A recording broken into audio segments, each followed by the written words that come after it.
Is it on? Want to make sure that my live stream is working. Y'all can hear me. Can you hear my commentary? While I play NBA 2K26, my career, we're going to talk about WWE Friday Night Smackdown. Hold on. Just want to say welcome back to my YouTube channel, my live stream. Hold on. Alright, hold on a second. Hold on a second.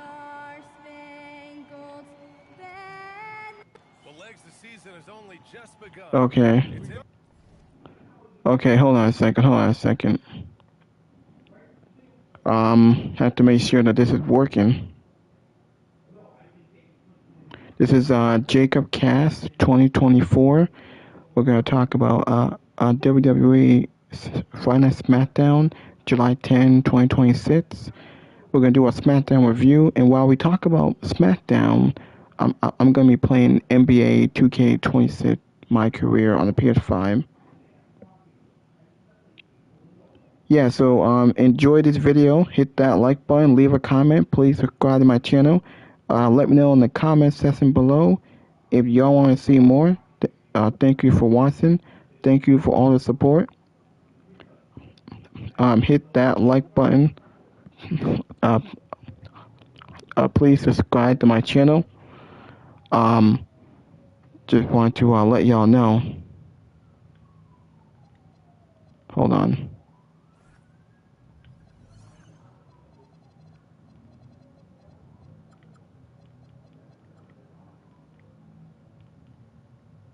Had to turn that off.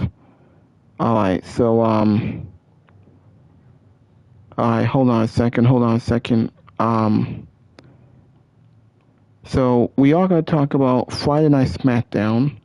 Now before I get into this video game, we're going to talk about WWE first, before I can play the game. Now, Smackdown was decent. It was an okay show. Wasn't anything too crazy. Now, we got some NBA news here, but I think I'll show that later.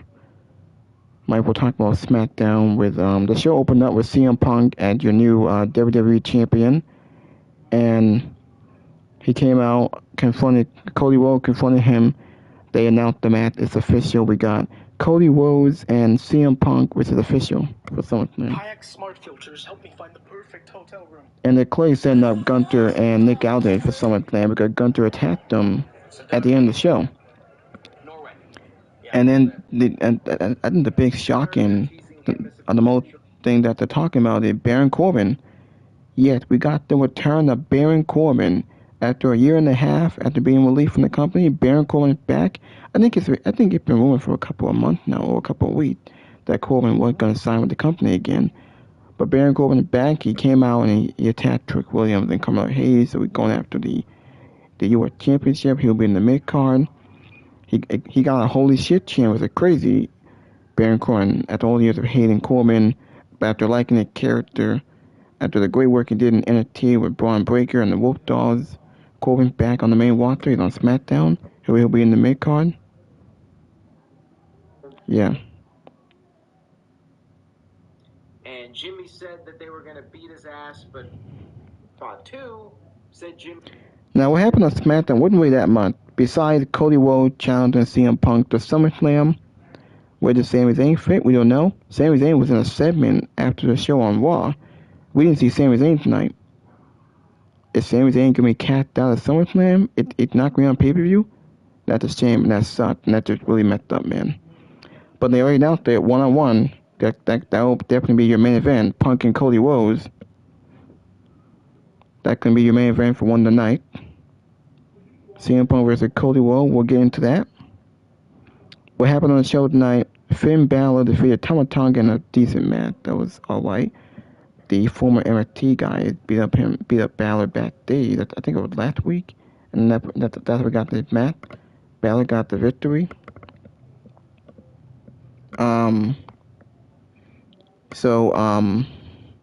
Royce Keys powered Jimmy Uso out of the ring.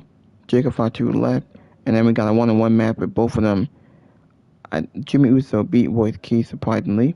Solo tried to get involved, and Jacob Fatu got involved, and then we had a brawl where Fatu stood tall. He super kicked Royce Key. He beat up Solo, told him something when he wrapped a chair around his neck. Through the executive backstage, Blake Monroe issued a painful introduction to Chelsea Green.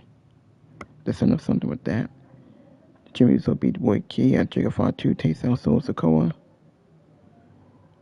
Fatu attacked Solo as a founder wanting to join the family. I don't know why we're teasing that. We're still doing the bloodline storyline.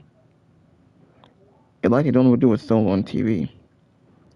There was no Jey Uso, but we got Jimmy and Jacob when they should be on Raw. Don't know why they're on SmackDown.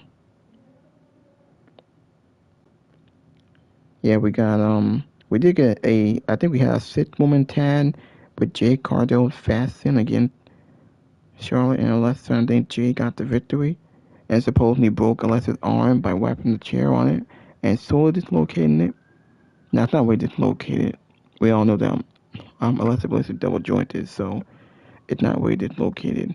She's known for doing that. We've seen that before in feuds that she's had. And Bliss is double jointed, so not really her, just for the storyline to why I watch TV. We still haven't seen Rhea Ripley or when she's gonna come back. Rhea hasn't done anything with the title. Is she still hurt? Is she going back for SummerSlam? You might as well take it off for Rhea Ripley. Same thing with Liv Morgan. Your world championship have been irrelevant on both shows. They haven't done anything with them.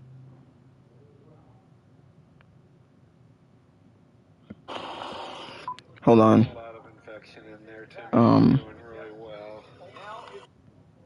And I'm like, you're actively screwing up the future of some of your top stars right now. Like, you had all of them win a whole ass tournament to face a champion at SummerSlam, which isn't selling well.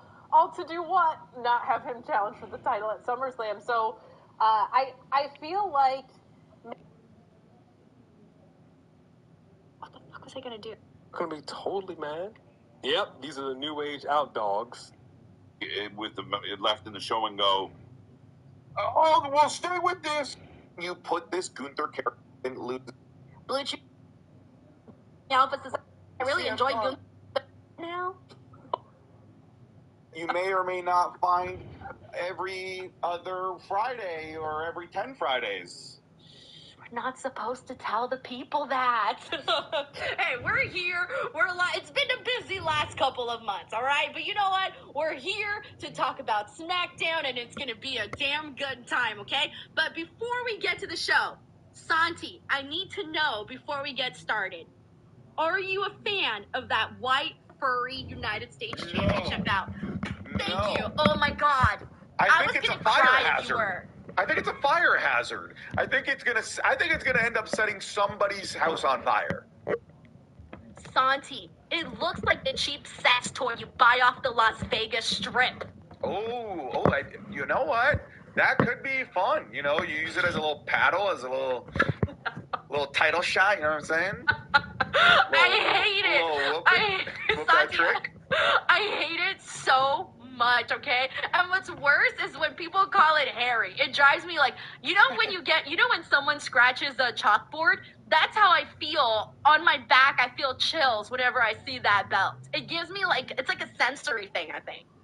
Yeah, I think I don't know, the texture of it would be kind of weird to wear, to have around your shoulders. It'd be might tickle your neck. I don't like it. I don't like it either. Anyways, hey, what's up, everybody? So, hey, where do we even begin with this show?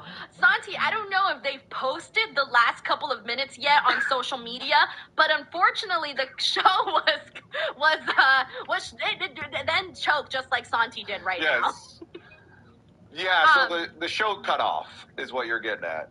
Yes, it cut off, unfortunately, and I thought to myself, damn, we had all of these moments throughout the show that were a little bit slow, and finally when we get to the action, Cody Rhodes gets out there, the show ends the way it does. But here's the thing, I want to kick off with the ending, because we did have the return of Baron Corbin.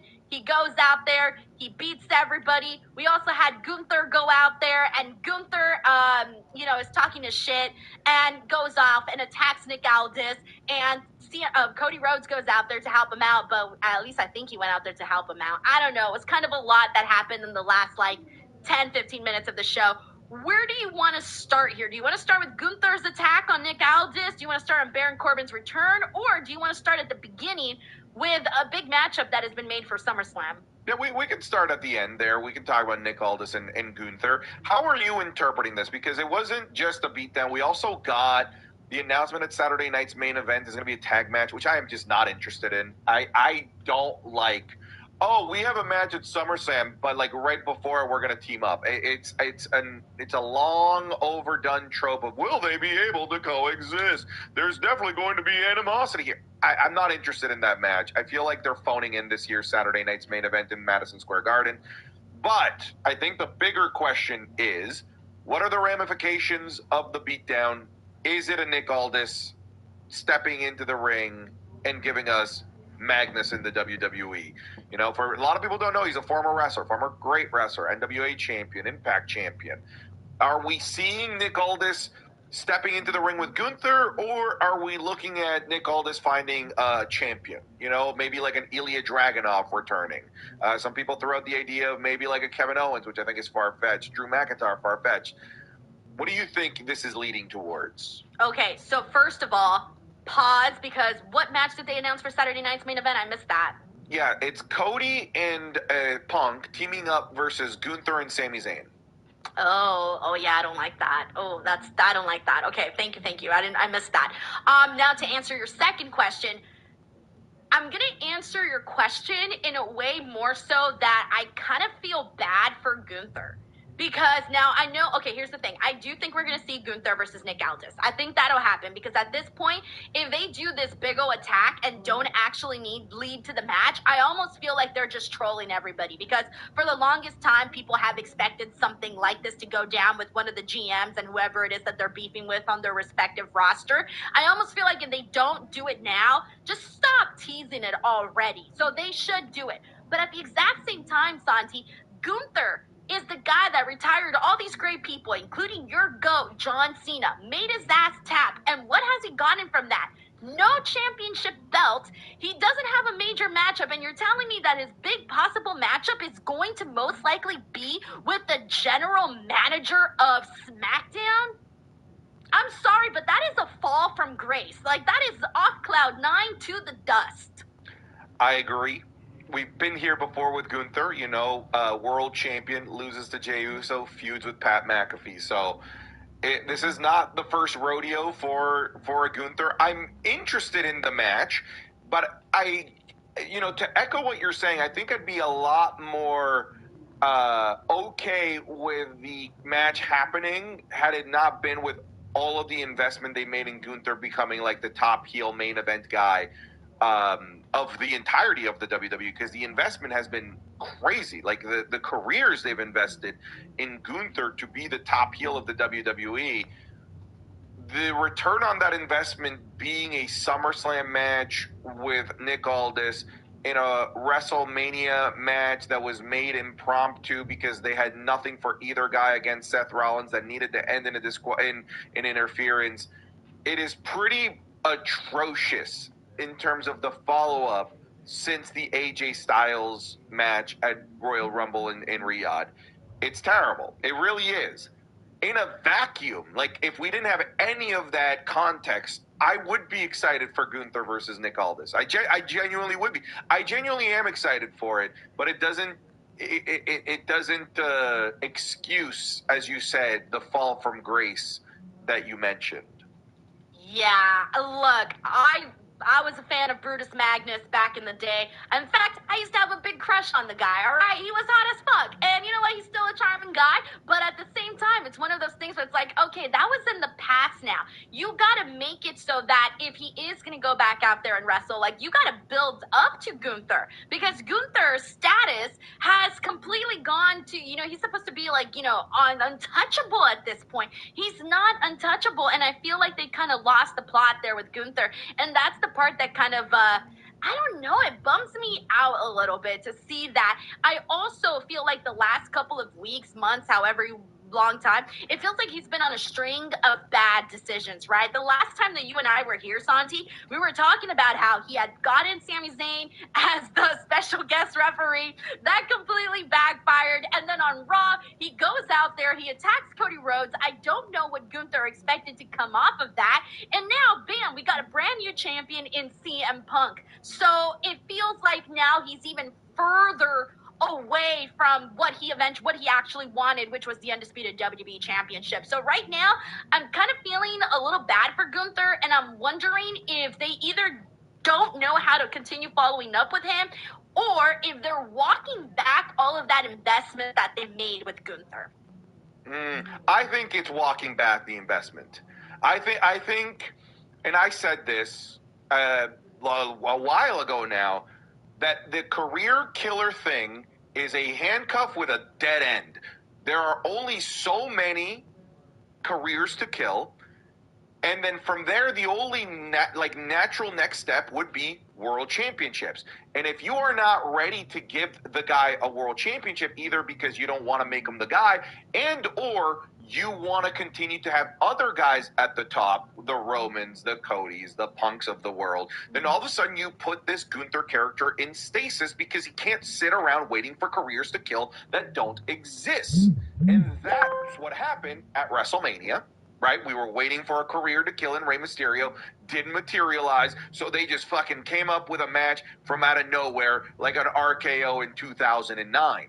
And now the main event is too busy with all of these top guys in Punk and Roman and Seth and Cody that there's no room for Gunther. So now you got to once again come up with something if you don't have a career to kill, and hence why we're here. The career kill, and I hope people see it now because people were really, really on my ass for saying this. I hope you guys see it now.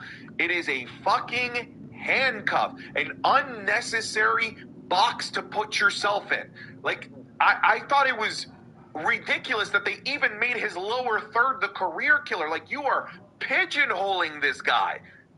And this is where we're at now because of that pigeonholing.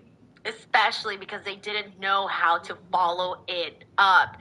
He retired John Cena and didn't know how to follow that up. He retired John Cena and they didn't make him champion.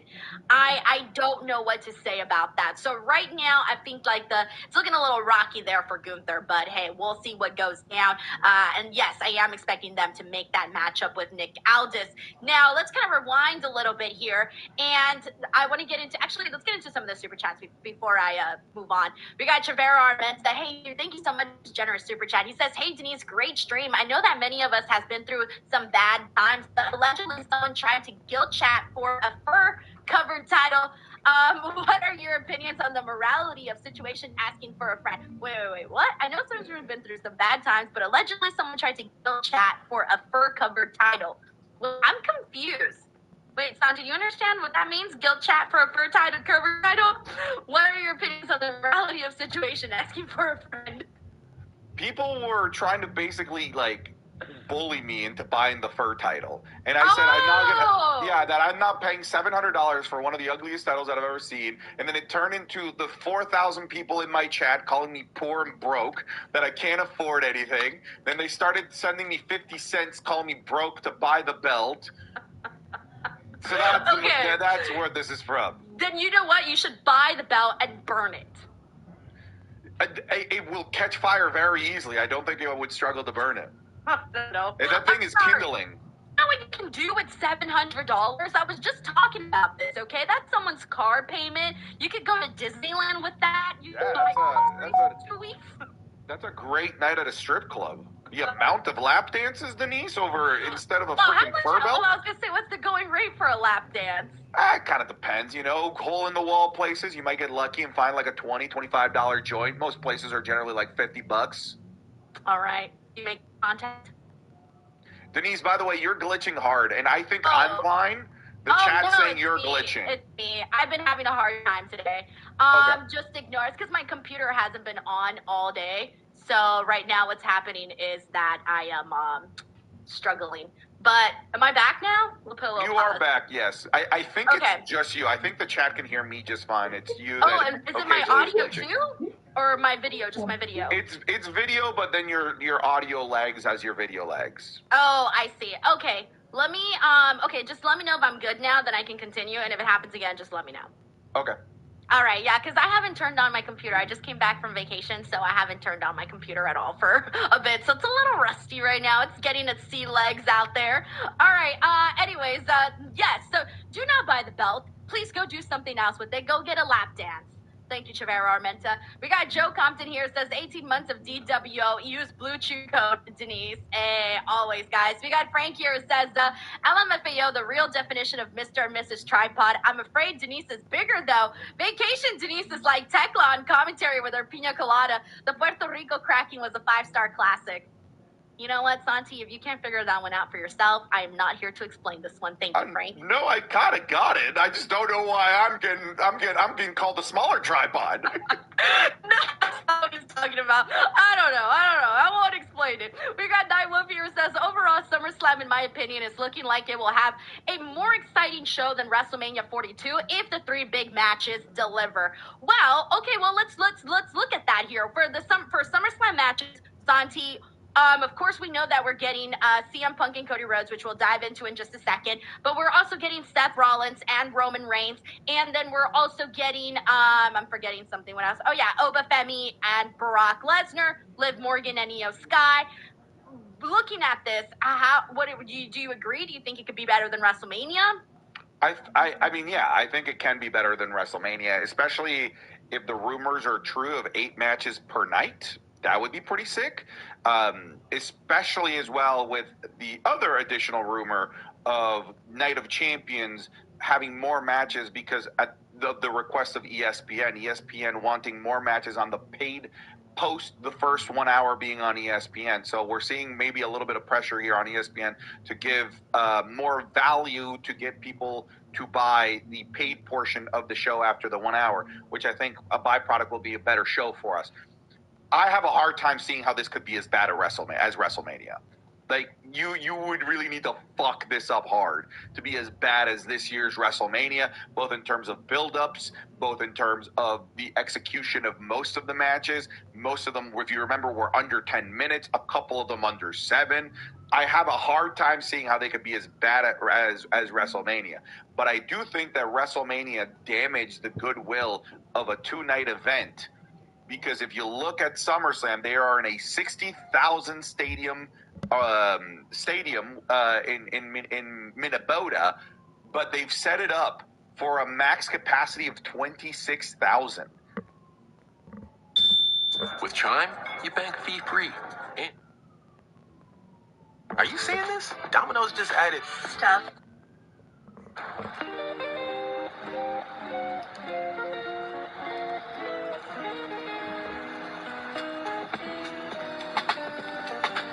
Did not enjoy this match, and I don't think you got a great deal out of the segment before. I did enjoy what happened after, though, because what happened after was we actually got a bit of a face-to-face, a bit of a chatter between Royce and Jacob. Jacob was like, I don't want to do this, don't make me do this. Royce was provoking him, and in the end he does let...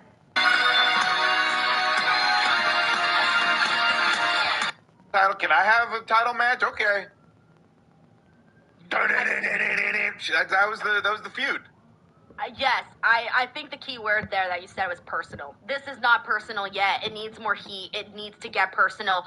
I want to be out here. I want to see CM Punk fans fighting with Cody Rhodes fans because CM Punk is wrong and their guy is right and vice versa. That's the kind of animosity, that's the kind of drama that I want to see with this particular storyline. And right now it feels like you got it. Here you go. SummerSlam, it's happening, but I do also think that, we're kind of talking about those SummerSlam tickets. They are trying to get those tickets moving.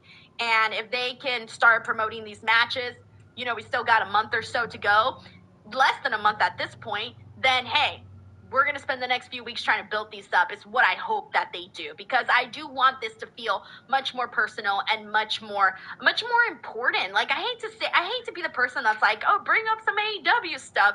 I'm not saying let's go there, but hey, maybe let's make a couple nods to it. I might pop for some of those mentions. I don't know. Yeah, I think part of the problem for me with this is just like how chummy they were. You know, I'm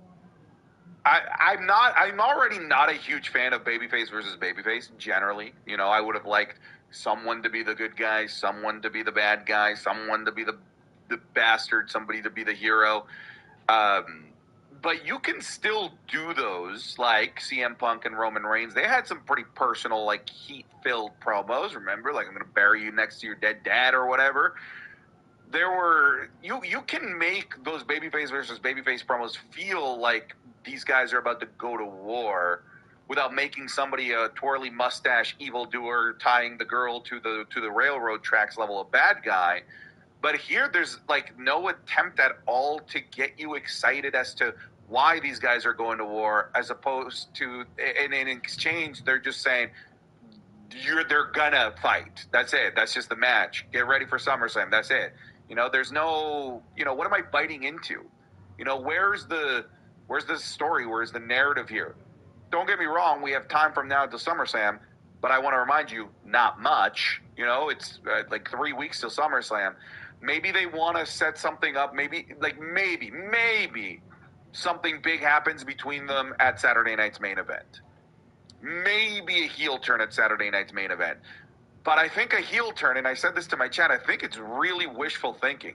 I think, and maybe I can't think of a better word, but I think WWE are cowards when it comes to changing their top stars into heels.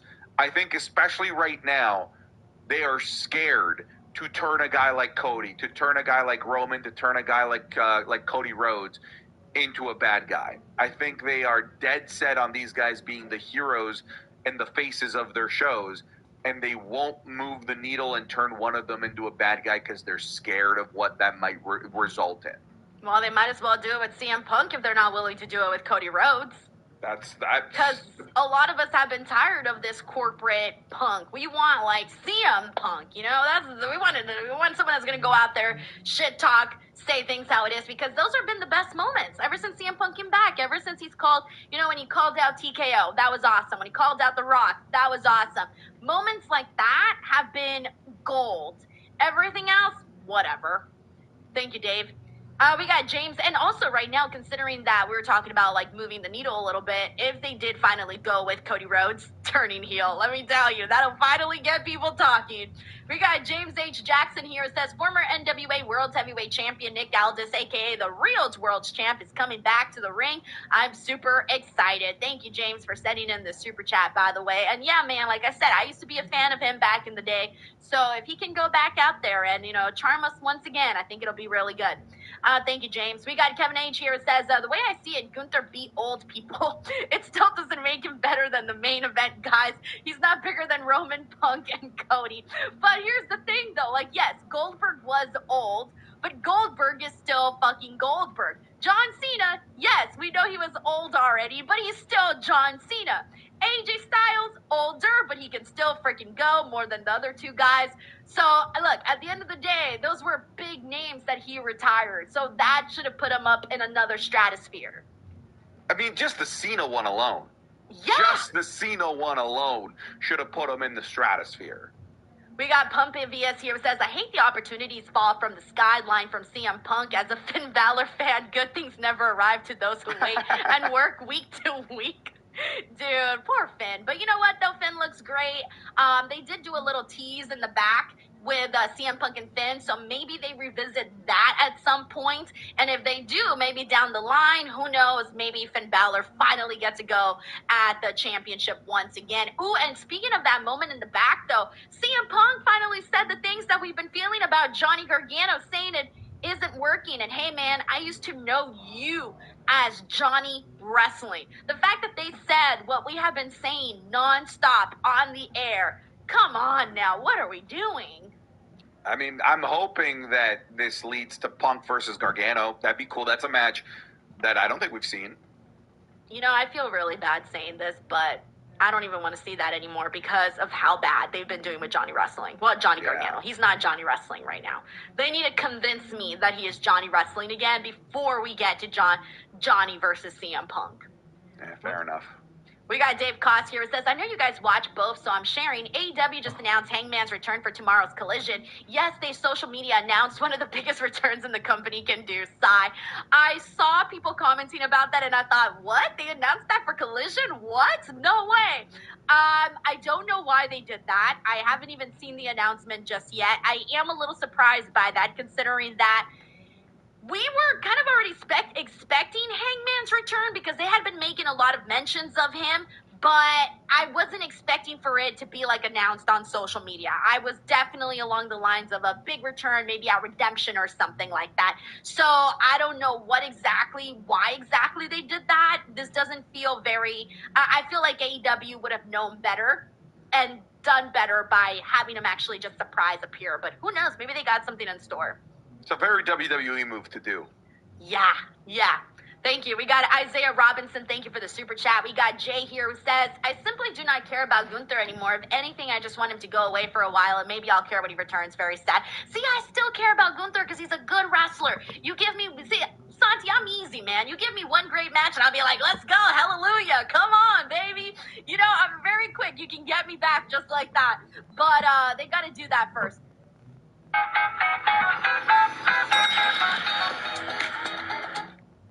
That's the way everything was supposed to transpire.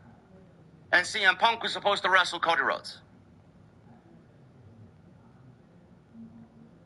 Triple H is clearly running a championship match.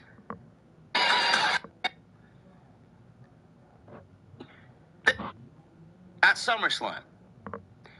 Now, A, I'm not surprised. B, good. These are the two biggest main events that you could possibly do right now. And no, it's not Roman and Oba. I'm sorry to let everybody down, but Roman and Oba is not the biggest main event coming off of Monday Night Raw right now. It will be come WrestleMania next year. Tie up these loose ends with Rollins, get Rollins out of the title picture, and then move Roman on to do whatever he's got to do next.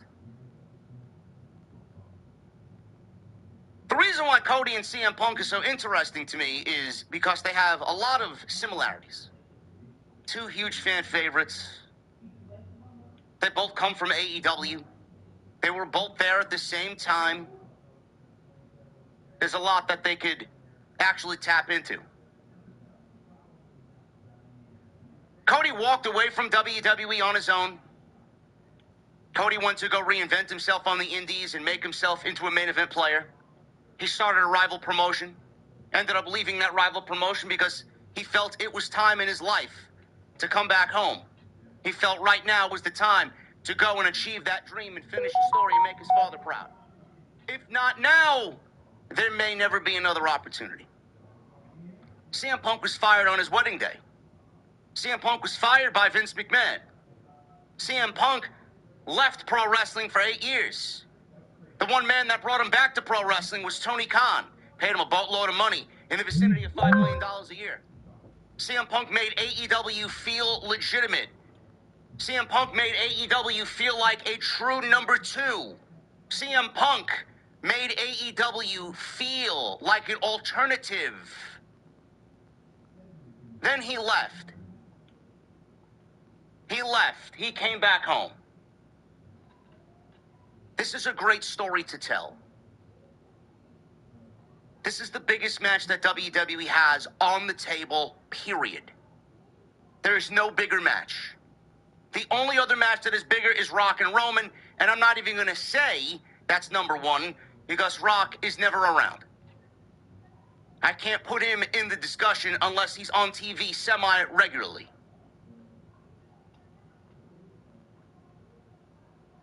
Triple H has got a lot of tickets to sell. He's got a lot of tickets to sell for SummerSlam. They are struggling big time. And I tweeted about it because there was a tweet that went out yesterday by WrestleTix.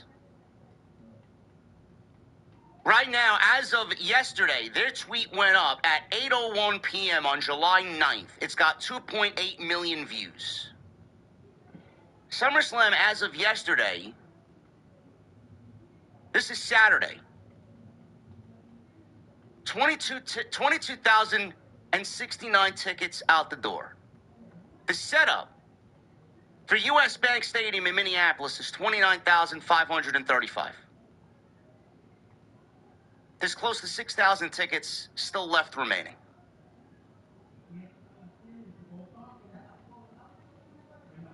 When you see that there's no effort, and when you see that there's no story, and when you see Triple H taking the laziest route possible to get us the biggest match that is currently available to them in the main event of SummerSlam for the WWE Championship, when you see that there's no Sami Zayn involved, when you see that they took the belt off Sami Zayn after 9 days,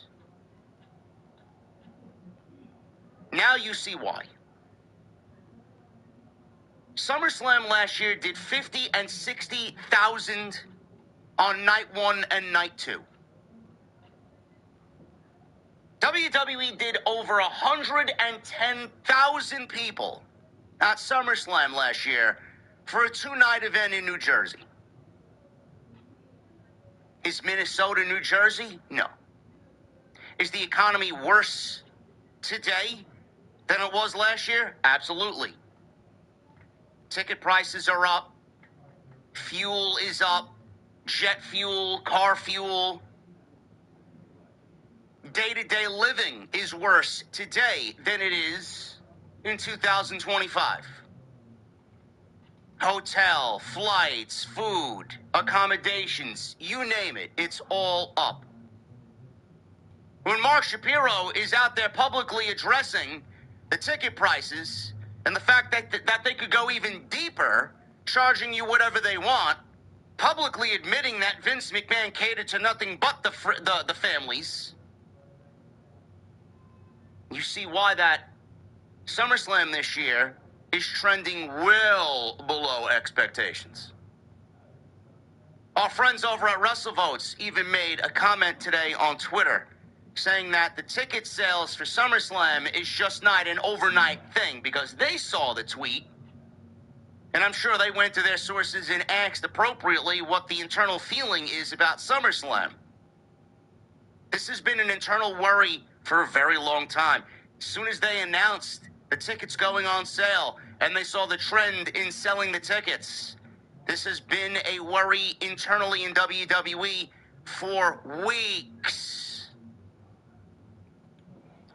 So when you see Cody Rhodes and CM Punk announced as the main event of SummerSlam in the laziest, most low-effort, obvious Triple H administration, new era, this is what we do, feel, that is them worrying. That is them acting out of worry. That is them acting out of concern. That's not them booking a main event like this for SummerSlam because a show like SummerSlam needs a main event like this. They're not booking this match because the story has led us here. They're not booking this match because the story is so unbelievable that these two forces can no longer hold each other. Bro, they're putting these two in the main event because they have to put them in the main event because they have to make sure SummerSlam somewhat saves face. They have to make sure Triple H isn't deemed a failure. How do you think this is going to look on Triple H's resume? Should he get all the blame? Of course not. He has nothing to do with the way that they price the tickets. He has nothing to do with the way Mark Shapiro and Ari Emanuel run the WWE. He's a lower-end guy. He's the chief content officer. If they don't like what they're doing on television, Ari Emanuel and Mark Shapiro will make the appropriate changes to whatever they want. And Triple H has no other choice but to say, yes, master.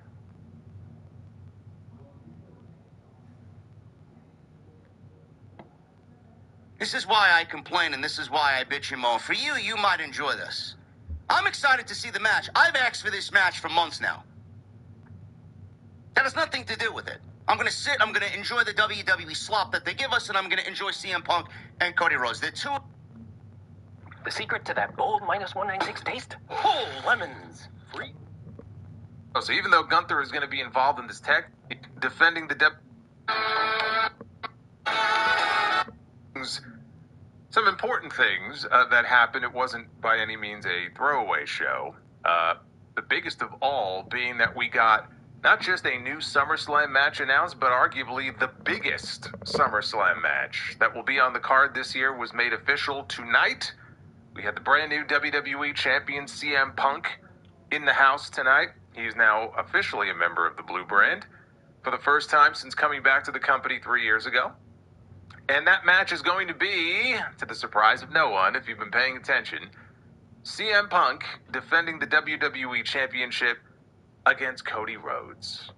This is a match that they have held off on doing ever since Punk came back to the company. They've had little moments, interactions, and backstage segments or in-ring segments that teased a future match between them. Absolutely a WrestleMania match at any Mania you want to do it in. And we're getting it at SummerSlam this year. The biggest reason we're getting it at SummerSlam is because they have a shit ton of tickets left to sell. And don't let anybody tell you any differently. But I'm glad that we're finally getting it. You know, it's a match I've been waiting for a very long time. Again, it sucks that Sami Zayn got shuffled to the side to do it now, of all time. Sami Zayn, by the way, not on Smackdown tonight. We were told that he is taking a mental health break.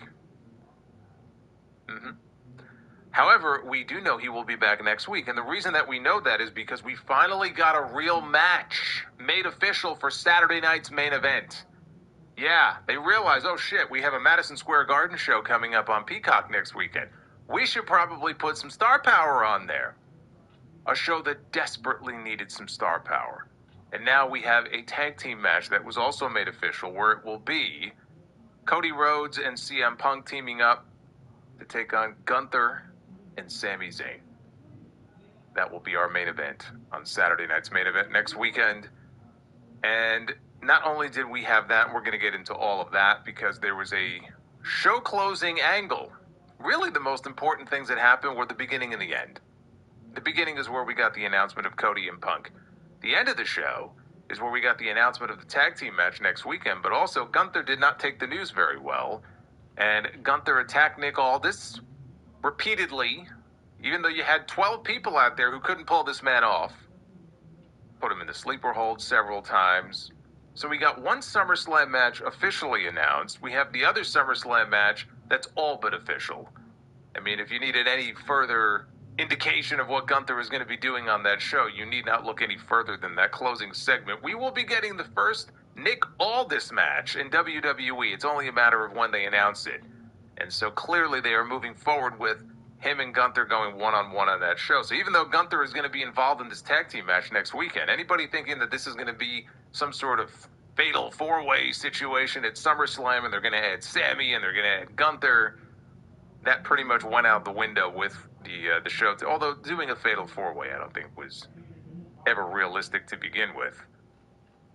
We also had a non-title match on this show between Carmelo Hayes and Trick Williams, with the idea that if Melo could beat Trick, he would earn the right to challenge him for the United States Championship. And in the course of this match tonight, something happened. Something happened that I was not anticipating, which was the return of a former WWE champion. And I don't mean world champion, but someone who has held gold before in WWE, somebody who's been away from the company now for several years. We got the return tonight that I think many of us were expecting, but not in this spot. This is not where we were anticipating that this man was going to pop up. Baron Corbin is back on SmackDown. Baron Corbin interjected himself in the middle of this non-title match between these two U.S. title competitors, immediately thrusting himself into the U.S. title picture, when a lot of people, myself included, were led to believe that he was going to have something to do with Danhausen. I wonder who's under the sheet now in Danhausen's laboratory. He, in fact, was not under the sheet, or maybe he was and he just broke free. I don't know. But I was actually very happy to see him here because it meant that he was not going to be involved in the silliness with all the Danhausen stuff. And if he's going to have a shot at a serious push this time around, that's not the way to go about doing it. The fact that they are putting him immediately in the U.S. title picture tells you that, they hope he can be a player in the mid-card on this show. And I think he absolutely can be. It's just funny to me that for all the years that he spent in this company, and he went through so many different gimmicks and just, oh my God, he went through so many just different nonsensical stories and bullshit. Constable Corbin, and King Corbin, and Happy Corbin, and Bum-Ass Corbin. The Lone Wolf just feels like a distant memory. Remember they sent him off to NXT? And he actually had a good thing going for a while with Braun Breaker, the Wolf Dogs. And they didn't want Braun Breaker doing the tag team thing on the main roster. So when they called Corbin back up, they tried to replicate it with him and Apollo Crews, but it just wasn't the same.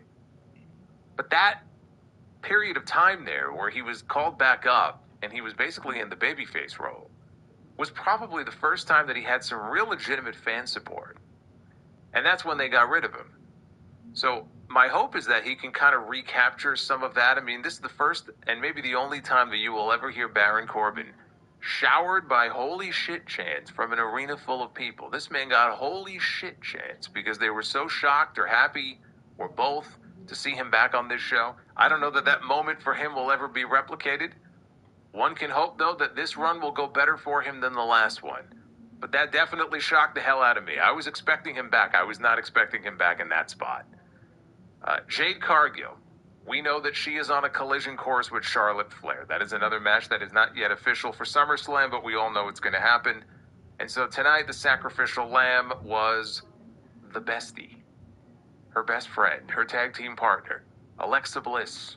She was the victim. She got to play victim to Jade Cargill and remind everybody that she is double jointed in one of her arms. And that could be a very useful thing, even though this is an angle that we've seen done at least twice before over the last decade. It's been a while since the last one, and I'm sure all the new fans who have no idea are looking at this in horror as Jade Cargill snaps Alexa Bliss's arm and makes Charlotte Flair watch. She is helpless to do anything but just sit there and watch as Alexa Bliss gets taken out in what I thought was actually a very effective angle, to further things here between the two of them. But that was kind of the gist of SmackDown, really. I mean, when the show was over, it's kind of weird. Like, there were a lot of things that happened. But I can't sit here and tell you it was a great show because it really wasn't. Things happened.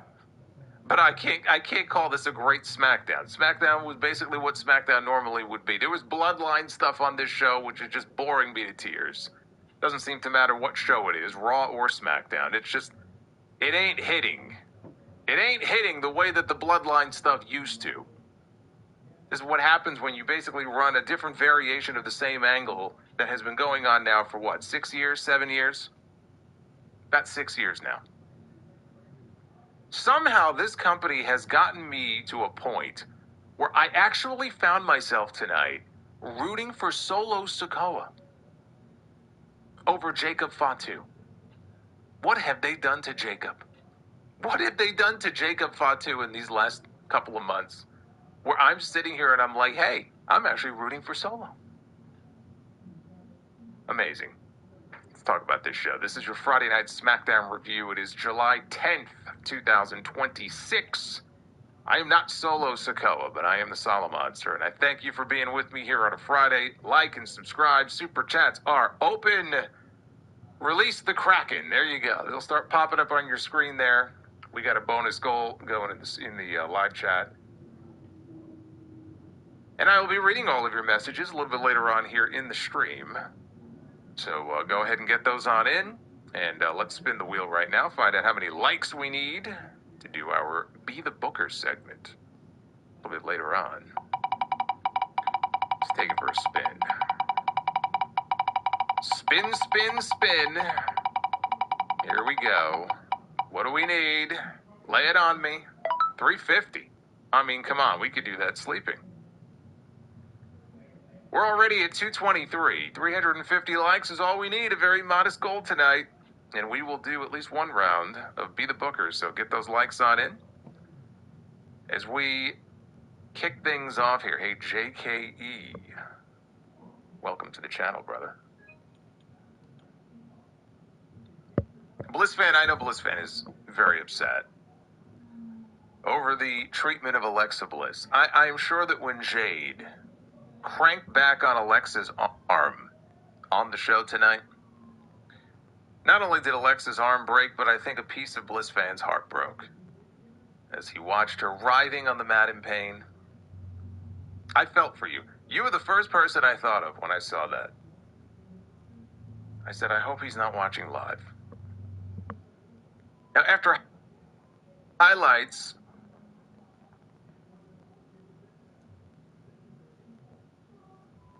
as the GM of Smackdown, and he is now ready to deliver for us, the Smackdown fans, which includes this moment right now.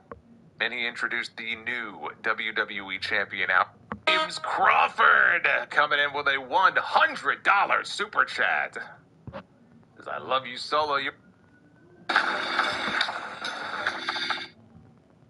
Kayak smart filters help me find the perfect. All and back.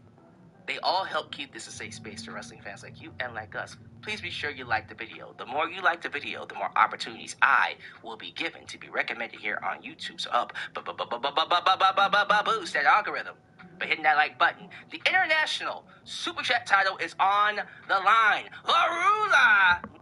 People your money until so when you see Cody Rhodes and CM Punk announced as the main event of SummerSlam, in the laziest, most low-effort, obvious Triple H administration, new era, this is what we do, feel, that is them worrying. You would have heard me predict months ago, and I know that they're probably going to have multiple matches. And I'm sure whatever's going to come out of SummerSlam is probably going to lead to another match. If they're smart, it'll lead to a Cody Rhodes heel turn. That's what this needs to result in. But the way we got here,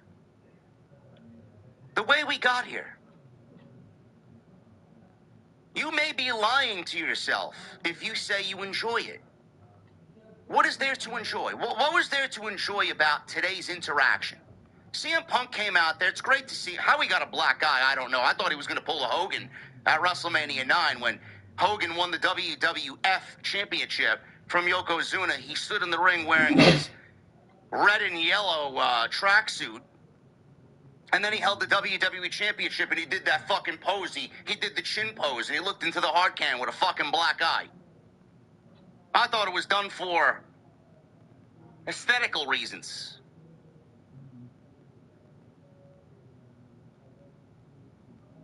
How we got here is the least exciting aspect of what we got. And before anybody starts JD complains about everything. We got this mega match. He's still complaining. I'm complaining, but I'm not complaining at the same time because I'm going to enjoy what they produce. But I cannot stress enough, it's the journey that is the most important part of what we do here. The journey is the most important part of what we enjoy most. The story is the most important part of anything you do. Anything. And the fact that we went from Night of Champions, Sami Zayn winning the championship and pinning Cody Rhodes, holding the title for 9 days, watching Cody Rhodes pin Jey Uso on Friday Night SmackDown on July 3rd, getting a number one contender match against Sami Zayn, having Sami defend the title on Raw, having to defend the SmackDown WWE title on Raw as a SmackDown star, taking Cody Rhodes out of the equation because you don't want Cody to beat Sami, it would blow up in their face, so they wrote Cody off television for the night. In comes CM Punk. CM Punk beats Sami Zayn because he's not Cody Rhodes. He's the new WWE champion. And looking at the ticket sales that WWE has staring them in the fucking face for SummerSlam, now you know why they took the belt off Sami Zayn. Now you know why they put the belt on CM Punk. Now you know why CM Punk and Cody Rhodes was officially announced as the main event of SummerSlam. I'm sure this main event would have been announced whether they had low ticket sales or not. I'm sure things would have went a little bit differently if the ticket sales were where they needed them to be. For all we know, Sami Zayn may still be the WWE champion. If they had 50,000 seats already out the door, there's no reason to take the belt off Sami Zayn because you have 50,000 people that have already paid to go see SummerSlam no matter who's in the main event. But I'm not going to sit here and fucking bullshit you. The reason why they hastily made this main event tonight, the reason why everything came together as fucking low effort and fucking lazy as it did tonight, is because Triple H is in the fucking hot seat. His asshole is to the fire, and they have no other way out of it but to give you premium. But it's how we get there. That's the part we enjoy most. CM Punk comes out and does his spiel. He's talking about all these people he wants to defend the title against. He did the same thing when he showed back up in the company. It's literally the day one promo he cut tonight. He mentioned everybody but Cody Rhodes, and Cody Rhodes came out himself on his own. Cody came out mentioning his black eye. CM Punk's like, you didn't come out here to mention my black eye. Now, granted, Cody Rhodes is owed a shot. He beat Jey Uso. Realistically, he shouldn't have to do anything. But Jesus Christ, man, you got 2 weeks to go before the show. How many weeks? You got a whole fucking month before the show. Almost a full month. Fuck with me a little bit. You want to throw shit at the wall and have the creative be chaotic. Give me some fucking matches that have meaning on the way to this match. Put Cody in another match. Put Cody and Sami in another match. Play it up a little bit. Build some story. Build some tension. Continue to develop character. Yeah, I'll see you at SummerSlam. We can't hold this. We can't fight this off forever, Cody. We can't stay away from each other forever, Cody. Anytime, pal.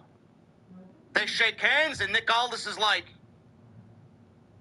you two want to fight for the WWE Championship, and you two are very good friends and want to go at it? That's good enough for me. Is it? Is that good enough for you? I guess so.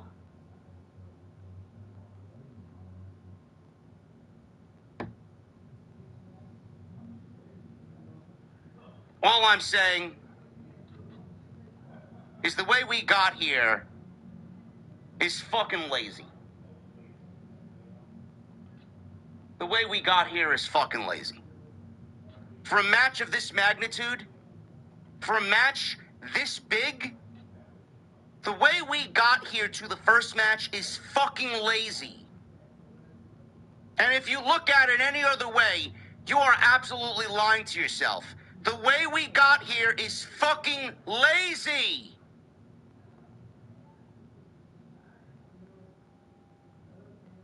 If this match went on as planned for WrestleMania, this is not the road that we'd be taking. So why is it any different for SummerSlam? WWE tickets and the price for admission at SummerSlam, the way we see it now, good. Good. So many people, so many fans this week. Oh, I don't care about ticket sales. Oh, I don't care about ratings. Oh, I don't care about this. I don't care about that. Just give me banger matches. Bro, if you don't have fans in the fucking building watching these banger matches, giving a shit about these banger matches, paying to see these banger matches, you won't have banger matches to watch and enjoy and have fun with. I am sick and tired of the narrative about fans just need to have fun. I'll have fun when everyone else is having fun. What are you exactly having fun with here?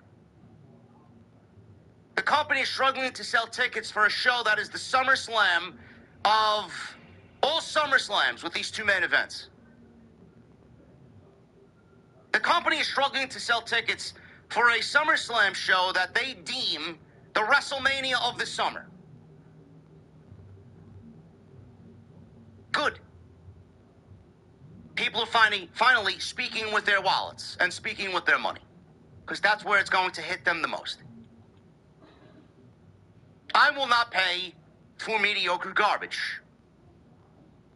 The apathetic feel that everybody feels towards this product, the lazy creative, the downright terrible creative.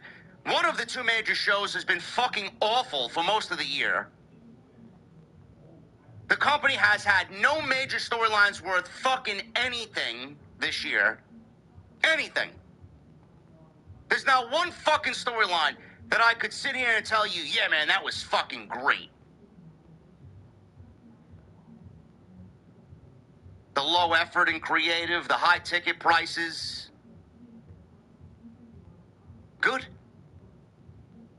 Speak with your wallet. Don't give these people your money until things change. If SummerSlam continues to trend below 30,000 each night for a fucking stadium that seats 70, you're gonna hurt the ego of Nick Khan, Triple H, Ari Emanuel, Mark Shapiro, and anybody else that wears a fucking $10,000 suit to a 9-to-5 job. Good. Fuck them. They deserve everything that they got coming to them. Karma is a bitch. You want to treat the fans like fucking shit? Then we're going to treat you exactly the same way you treat us. Tired of the narrative, though. You got to have fun. You got to have fun. You got to have fun. As a WWE fan, you're not concerned that the fucking ticket prices are the way that they are? As a WWE fan, you're not concerned about the fucking creative being this terrible going into the biggest show of the summer? You're not embarrassed for your company? On the other side of the fence, if you're an AEW sicko, you're not embarrassed that Tony Khan was forced to put all-in tickets 50% off. You got 2 months to go. And you can't sell tickets the way you sold tickets 2 years ago. 3 years ago. They took last year off. And last year they fucking lied about the numbers. Oh, 30,000. That was 21,000, bro. 21,000 tickets in a 45,000 seated stadium in Arlington, Texas. You're not concerned? I know I would be.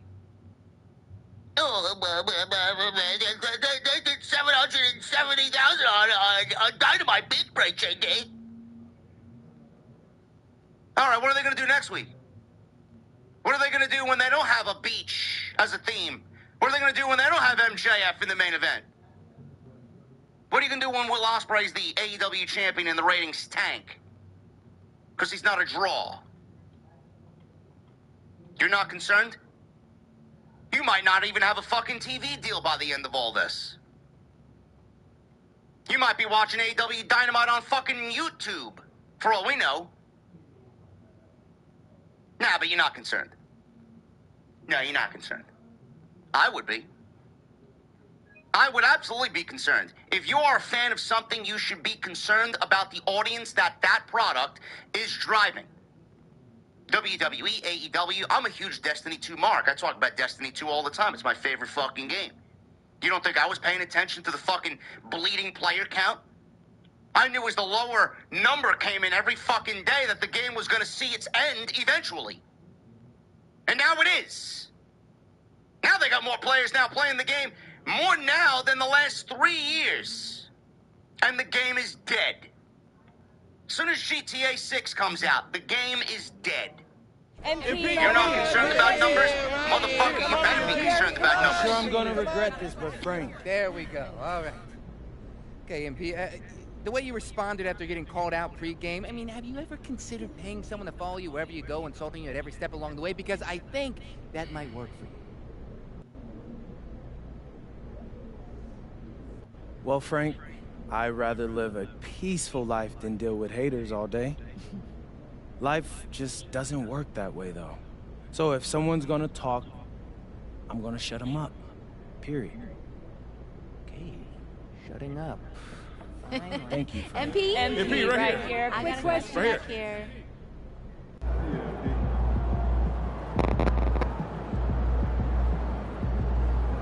Concerned about numbers. You better be concerned about numbers. It's the reason why this show exists. This is the reason why Tony Khan continues to book his show the way that he does. Everything is driven by the numbers. Without the numbers, you got nothing. are forced to book something because the numbers are low, that's not the reason to book something. These two had this is what fucking pisses me off. These two had a natural collision course to each other. CM Punk and Cody Rhodes had a natural collision course for something. WWE Championship, the biggest match that you could possibly deliver. You could not keep CM Punk and Cody Rhodes away from each other. Now, one of the primary reasons why these two are coming together in the way that they are coming together is because SummerSlam tickets are trending well below expectations. Are you as a fan okay by that?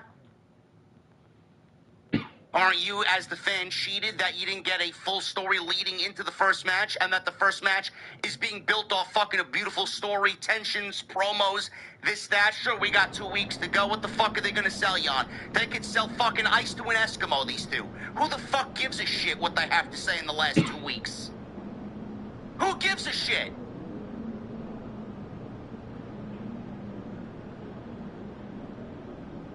How are you as a fan not concerned about that?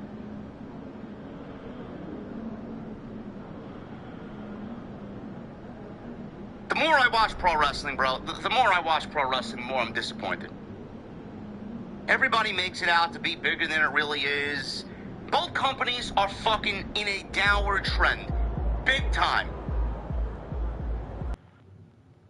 Yet I'm supposed to have fucking fun with the product. How am I gonna have fun with the fucking product when everything is fucking down and the people running the shows don't know what the fuck they're doing? Open your fucking eyes. Open your eyes.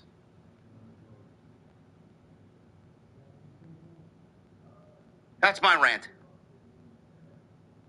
Do I love the idea of Punk and Cody? Absolutely. I've been asking for this match all year. The one thing on SummerSlam that I'm most interested in, and they're gonna fucking kill it. I said it once, I'm gonna say it again. If this does not result in a Cody Rhodes heel turn, I don't know what the fuck we're doing. Now I start to see people, I hear, and I love Busted Open. You guys know how I feel about Busted Open. I love to be a part of the team over there. Now today I hear Bully Ray and Dave LaGreca talking about a heel turn for Cody Rhodes. Gee, I wonder where they heard that one after my fucking clip on Instagram went semi-viral. Cody should have been a heel already. But we can't do it because they don't have anybody to replace him on Friday Night Smackdown.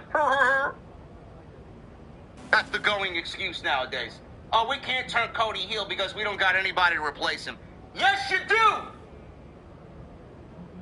He's the guy wrestling Cody Rhodes in the main event of SummerSlam. His name is CM Punk, who also is the WWE Champion.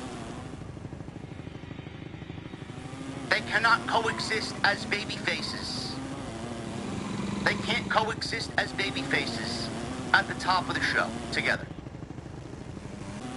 They can't. Whatever comes out of this story needs to lead to Cody Rhodes eventually turning heel. I don't know what they do. I don't know how they do it. I don't know what situation's going to arise from this that really breaks Cody Rhodes. Cody Rhodes needs to go heel. Tired of the narrative, oh, we don't got nobody to replace him, this and that. I don't give a shit. The product is boring. How did you make a Cody Rhodes and CM Punk segment tonight boring? Cody needs to turn heel. And CM Punk needs to be there as the catalyst to drive Cody to turn heel.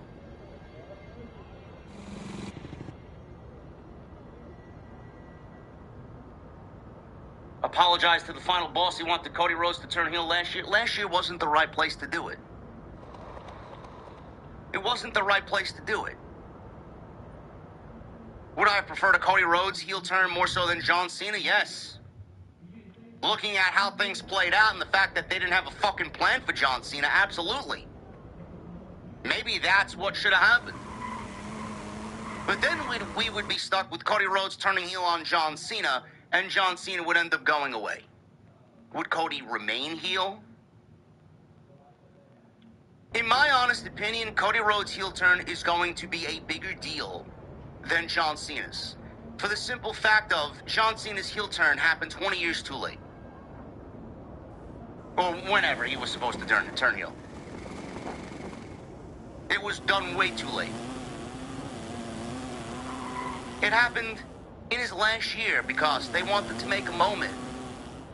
Nobody wanted to boo John Cena. Nobody wanted to go against John Cena. Cody Rhodes' heel turn is going to be more impactful than John Cena's heel turn. Because Cody is full-time. And Cody's going to be able to do it against a guy like CM Punk, who's going to be there full-time. John Cena turned heel alongside Travis Scott and The Rock, who then never showed up on television ever again to pay forward the heel turn. Look out there, MP. So yes, Cody Rhodes' heel turn is going to be more impactful when it happens as compared to John Cena's heel turn last year at the Elimination Chamber. Quote me. Baron Corbin. Baron Corbin is back in the WWE. And the rumor was he was supposed to be with Danhausen. He was supposed to be the man underneath the white cloth in Danhausen's dungeon. In Danhausen's laboratory. I am here to tell you, thank fucking God, Baron Corbin has nothing to do with Danhausen. Yet. WWE brought Baron Corbin back, and he attacked Trick Williams and Carmelo Hayes at the end of their match tonight, slotting himself right into the United States Championship title picture. I think that's an excellent spot for Baron Corbin, who, by the way, got holy shit chance upon return. Good for him. Baron Corbin was on the main roster, got sent to NXT to go work on himself, both character-wise and in-ring-wise. The guy absolutely exceeded everybody's expectations and fucking passed their dumb test with flying colors, only to get brought up back to the main roster to end up in a tag team with Apollo Crews and then rightfully get released. They did nothing with him. So why the fuck did you send him down there to go work on what you wanted him to go work on, only to come back better, only to then release him? Doesn't make sense to me, but this is WWE after all. Nothing they do makes sense. So now he's back. Right into the United States title picture. He got holy shit chance. He looks fucking great. He was killing it on the indies. He wrestled for MLW. He wrestled for House of Glory. Guy's a solid in-ring worker. And I wasn't a Baron Corbin fan years ago under the Vince McMahon regime. I was a Baron Corbin fan when he hit NXT again and started giving us that fucking lone wolf Baron Corbin. They gave him the theme and the entrance and the vibe and everything back again. That tag team with Braun Breaker was a fucking fountain of youth for Baron Corbin. That only was short-lived. Watching him go through the motions, do what he needs to do to get better, only to then get fucked in the end. I stand with Baron Corbin. I wasn't a Baron Corbin guy. Now I am a Baron Corbin guy. Absolutely. Baron Corbin is undefeated. And I wish him nothing but the best. And if they treat him better here during this run, he'll be in the ring with Trick Williams and Ricky Saints and Carmelo Hayes in the United States title picture. Hopefully Dragunov comes back. Bro, Baron Corbin in the thick of things for the United States title is a fucking great move. A great move. I'm looking forward to seeing what he does. I don't trust the fucking company, but I'm looking forward to seeing what he does. I'm glad he's back. And I'm thinking, I don't know what he's thinking. I don't know what Triple H is thinking. I don't know what anybody in WWE is thinking. He was a part of a tag team in MLW. They were legitimately the MLW tag team champions. He was in a tag team with Donovan Dijak, who also was with WWE and got called up during a draft a couple of years ago, only to then not get used, and they let his contract lapse and let him walk. So why the fuck did you call him up? One of those, what the fuck are they doing moves? Like, I don't know why you'd get rid of someone like Donovan Dijak, who's one of the most absolutely dominating guys in the fucking business. And a guy that is 6'7", 6'8", he moves around like a fucking cruiserweight. He's everything you'd want. I don't know where their minds are at. But if they are able to bring him in and get him and Dijak, Corbin and Dijak, back together in WWE, with Trick and Mello kind of rekindling their friendship for now. Well, the SmackDown mid-card may be the best in years if WWE actually brings in Dijak. Tag team, you could do Trick and Mello as a tag team. You could do Donovan Dijak and Baron Corbin as a fucking tag team. I don't know if that's on the list of priorities. I don't know if that's a thought in anybody's head, but that's the first thing I thought about. What do we do from here on out? Is he just going to go after the United States title, or is there going to be more? He attacked both of them. He attacked both of them. I don't know. Mello and Trick together against Donovan Dijak and Baron Corbin sounds good to me. But right now we got Corbin. He's back. I'm happy he's back. I wish him nothing but the best. And he's in a great spot for the United States title. And then Gunther. He brings Nick Aldis one step closer to a match at SummerSlam. Nick Aldis made a major main event for Saturday night's main event. Finally, they were running Saturday night's main event with 2 matches announced. A women's tag team title match with Fatal Influence, Nikki Bella and Paige. And then Danhausen versus J.D. McDonough. So right now we got a tag team main event. CM Punk and Cody Rhodes. Can they coexist, pal? Teaming up against Gunther and Sami Zayn in the main event of Saturday night's main event. That should be a good match.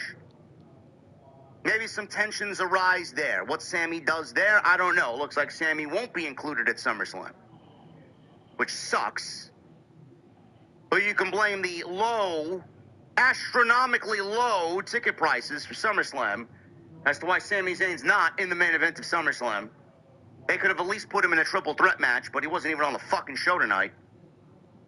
Looks like we're getting Gunther and Nick Aldis, especially after what they did tonight in the show closing angle that they still ran out of time for because Cody Rhodes came down to save the day, and we got cut off mid-Cody entrance before he even got in there to save Nick Aldis.